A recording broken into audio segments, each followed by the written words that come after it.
Welcome to today's Explainer. I am genuinely thrilled you're tuning in for this one. I want you to think of this session as a supportive, one-on-one coaching masterclass, completely focused on building your true self-respect and, honestly, just genuine confidence. Today, we're breaking down some brilliant concepts from our source text, The Architecture of Magnetic Attraction. And let me tell you, when I first read this guide, it completely flipped everything I thought I knew about dating and relationships right on its head. The stakes here are incredibly high. If we don't break our current anxious patterns, we risk spending years, literally years, chasing people who are never going to fully value us, and we'll just burn ourselves out in the process. We really stand to lose our own sense of self-worth. So if you've been feeling frustrated, drained, or just totally emotionally exhausted in your personal life lately, pull up a chair. This explainer is absolutely for you. Let's start things off with a direct question, and I really want you to be totally honest with yourself here. Are you doing all the heavy lifting in your dating life? Like, are you always the one texting first, always the one making the plans? Are you constantly trying to keep the conversation on life support while the other person seems intensely interested one day and then completely distant the next? Our source text paints a pretty vivid picture of this. Imagine sitting on your couch, staring at those little gray typing bubbles on your phone screen. Your heart is racing, and you're just waiting to see if they'll finally validate all your effort with a reply. It's exhausting, right? It leads straight to emotional burnout. You feel like you're the only one putting in the effort. And frankly, living in that state of perpetual waiting just chips away at your core confidence. Okay, let's dive into this and completely reset that anxious dynamic. Our curriculum for this explainer covers 5 key steps to take you from those anxious dating habits to a powerful mindset of self-improvement. 1, the attraction paradox. 2, reclaiming your independence. 3, matching effort and energy. 4, the power to walk away. And 5, becoming worth chasing. Let's jump right into section 1, the attraction paradox.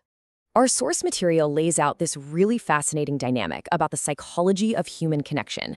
It basically tells us that the harder you chase someone's attention, the less attractive you actually become to them. Think about the difference between the desperate, frantic chase of a butterfly versus the effortless, undeniable pull of a magnet. Chasing happens when you're actively trying to convince someone to like you, and when you do that, you inherently create pressure. I mean, think about human nature. When someone forcefully pushes their energy onto us, our natural psychological instinct is to step back. We want to create space. On the flip side, attracting is a whole different ballgame. It happens organically when 2 people genuinely choose each other without any external force or coercion. It's light, it's mutual, and it is completely free of that suffocating pressure. The text makes such a brilliant point about this. When we stop treating relationships like some kind of game that has to be won, we instantly drop that heavy feeling of desperation. Healthy attraction isn't built by convincing someone to like you. You absolutely cannot logic someone into feeling a connection with you. So I want you to completely pivot away from this exhausting desire to somehow make someone chase you. How do you actually drop that desperation? Well, you do it by accepting that you are already enough. When you stop trying to convince them, you give the other person the freedom to actually see you. And that authentic ease, that is incredibly magnetic. Which brings us right to section 2, reclaiming your independence. The absolute foundation of true confidence is realizing you have to stop making one person your entire world. One of the biggest mistakes highlighted in the text is letting someone else dictate your daily life. You know the drill. Canceling your own plans, ignoring your passions, just sitting around waiting by the phone. As your coach today, I want you to replace that waiting game by turning these daily habits of independence into a weekly progress checklist. Check in with yourself at the end of every week. Ask yourself, did I pursue a personal goal this week? Did I stay active? Did I invest time in my career? Did I spend quality time with my family and friends? You need to actively build a life that you are genuinely proud of. A fulfilled person with their own rich, vibrant life is infinitely more attractive than someone whose entire mood depends on getting a text back. Tracking these habits ensures your independence stays completely intact. So let's look at how that actually plays out in the real world.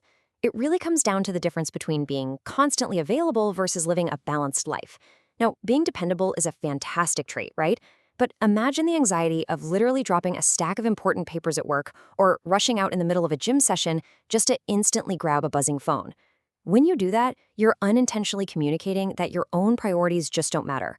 Contrast that with the calm focus of simply finishing your task first. It is perfectly okay, and honestly, it's necessary to finish your work, enjoy your time with your friends, or complete your workout before you hit reply. You weren't playing manipulative games here, you're just demonstrating that your personal time matters. And part of maintaining that independence means you have to stop trying to impress people with a fake version of yourself. You don't need to exaggerate your achievements. You don't need to overspend just to look successful. The text really emphasizes that real confidence is rooted in authenticity, not a performance. Actually, just think about the sheer exhaustion of keeping up a fake persona. It's like walking around wearing a heavy costume every single day. Eventually, you're going to get tired and that mask is going to slip. Real confidence doesn't need constant applause or an audience. Speak honestly about who you are, your quirks, your actual interests, because true, lasting attraction stems from that honest authenticity. All right, let's roll into section 3, matching effort and energy. Let's talk about how to establish a truly healthy relationship balance so you don't feel like you're pulling all the weight. The text provides this incredibly effective action versus reaction framework to help maintain that balance. It's pretty simple. If they text you, you reply. If they make time to see you, you make time for them. By simply matching their effort, you prevent yourself from carrying the entire relationship squarely on your own shoulders. Let's really think about how it feels to step back for a second. When you realize only one person is doing the work, and it's usually you, stepping back isn't about punishing the other person. Not at all. It's simply allowing them the opportunity to invest. It gives them the floor, because if you are always the one talking, they can never speak. I want you to pay special attention to this part because it's a real game changer. Let silence do its job. Give the conversation room to breathe. When conversations slow down, so many people just completely panic. They send a barrage of texts, they double text, they send random memes just to force some kind of engagement, and then they wonder why things feel so forced. Sometimes the absolute best response is no immediate response at all. Just wait.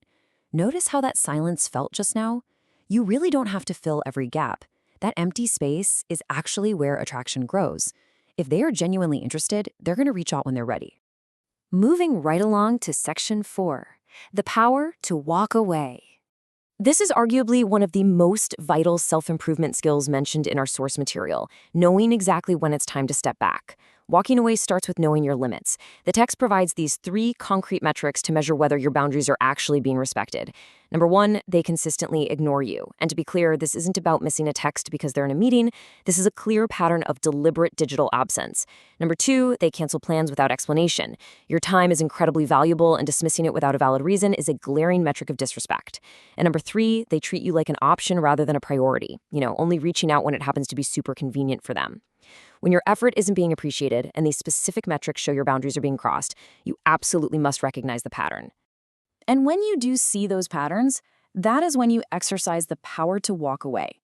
Now, the source material redefines walking away completely. It is all about protecting your own peace and making room for relationships where your effort is actually appreciated. Way too often, people use walking away as this manipulative tactic. They pull back just to see if the other person's going to chase them, trying to create this fake sense of mystery. But true walking away is entirely different. Walking away is the ultimate act of genuine self-respect. It's the firm boundary that says, hey, my energy is valuable, and I am not going to waste it on a situation that drains me. Which brings us to our 5th and final section, becoming worth chasing. Here, we are shifting the ultimate goal away from the other person entirely and placing it squarely onto your own personal growth. To achieve this, the source outlines some really practical exercises for building up your self-worth. I want you to try these 3 exercises this week. First, exercise your emotional maturity. When something upsets you, practice pausing and communicating clearly instead of just reacting defensively. Second, exercise your commitment by keeping promises to yourself. If you say you're going to hit the gym at 6 a.m., get up and go. Building trust with yourself is the absolute foundation of self-worth. And third, exercise genuine kindness and care for your physical and mental health. Take up a new skill just for the sheer joy of learning it. The truth is, the goal isn't to figure out some magic trick to make someone chase you. The goal is to become someone whose character naturally attracts healthy relationships. You attract the right people by consistently becoming the absolute best version of yourself. To summarize the core takeaway of today's explainer, healthy relationships do not feel like a competition. They just don't. They don't require endless pursuit or constant anxiety. The real foundation for a true connection is mutual interest and consistent effort from both sides. The strongest relationships aren't built by chasing. They're built by 2 people choosing each other, again and again. I want to wrap up our coaching session today with this really powerful, provocative quote directly from the source text. I want you to ask yourself, am I trying to earn something that should be freely given? Just let that sink in for a second. Basic respect, mutual interest, and a genuine connection should never, ever feel like something you have to beg for or work overtime to receive. Focus on building your own amazing life and let the right people gravitate toward the authentic you. Thank you so much for joining me for this explainer, and keep building that incredible confidence.